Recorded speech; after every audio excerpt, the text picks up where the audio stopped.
Welcome to Unit 2, Own Your Digital Wellbeing. As part of the productivity module, we're going to speak about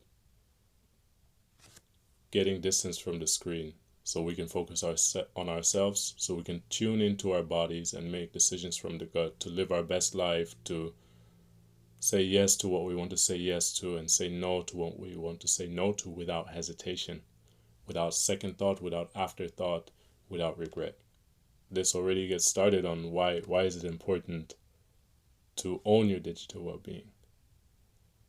It's bigger than just the decisions we make, but it's about our life energy. Right? Our brains are not created to handle this amount of information. Our brains are ancient, and these devices are from the future. Simple as that, because we don't even know yet how to design them properly, and we don't even know yet how to make sure that kids don't get messed up by them. The regulations still have to be made up for all of these devices and technologies. So with that in mind, it's important to own your digital well-being, because it will only get more difficult to own it. It's like, if you don't own it now, the price is getting more expensive. So let's start saving up. And then you might wonder, how can we go about owning it? The first thing is the education to know, like, what is happening after or while I doom scroll, or when I'm in that YouTube rabbit hole, which feels like it's not a thing anymore, right? That was maybe 10 years ago. Nowadays the reels are 3 seconds. Do YouTube rabbit holes still exist? But we need to be aware also from a neuroscientific perspective of what is happening. And then we need to know that it's not our fault. Like, it is not your fault you get caught out in that. Even the neuroscientists themselves get caught out in that. So that's why it's important, because no one can resist the temptation. No one can resist the reels. They've done it, the experiments with all types of people, and that's how our dopamine system works. They've done it with rats as well, just different contexts, of course. It's a fact. So let's own it. And it starts today. I would like to give you a journaling challenge. Write down which app takes the most energy from you and gives you the least in return. And by energy, I mean that you could feel drained afterwards, or that you feel kind of lost in space. That's what I personally have when I watch a lot of movies. I feel in some way disconnected from reality. So it could be all of those things. And then the return is obviously, there's a trade-off, right? Especially as internationals, we move to a new city, we can still stay in touch with our family and friends back home through social media. So there's some things that these apps might give us, some more than others. Pause the video and continue when you're done. Okay, let's move to the story time. This one is a bit more clear than in the last one. So I think I was 21 and my smartphone broke. That was 8 years ago. So smartphones were already a thing. They could already do a lot of things. Instagram was already, Snapchat was bigger than Instagram, I think, during that time. But my smartphone broke, and I was in uni studying my bachelor's in Germany.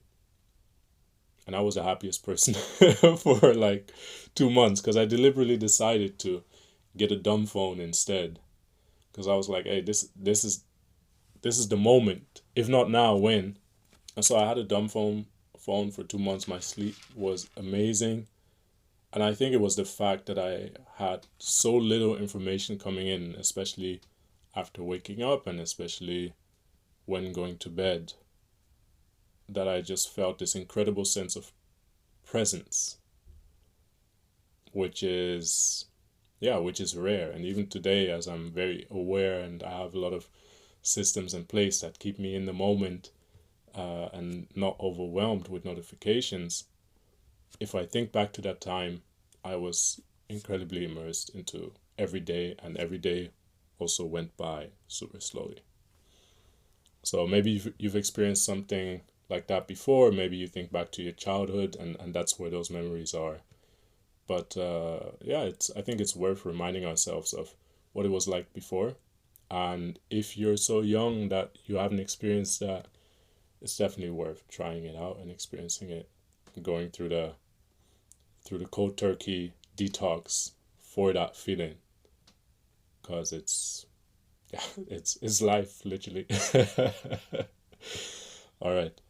That was a story time.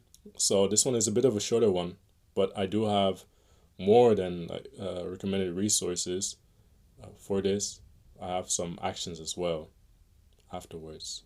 But starting with the resources, there's the 5 levels of dopamine control, which is a free PDF which you can get from my website. Download it there, go through it, and change your phone, right? Detox your phone. 5 levels of dopamine control is going to help you a lot, and you choose the level that suits you and the trade-off that you still want from your platforms or from your phone.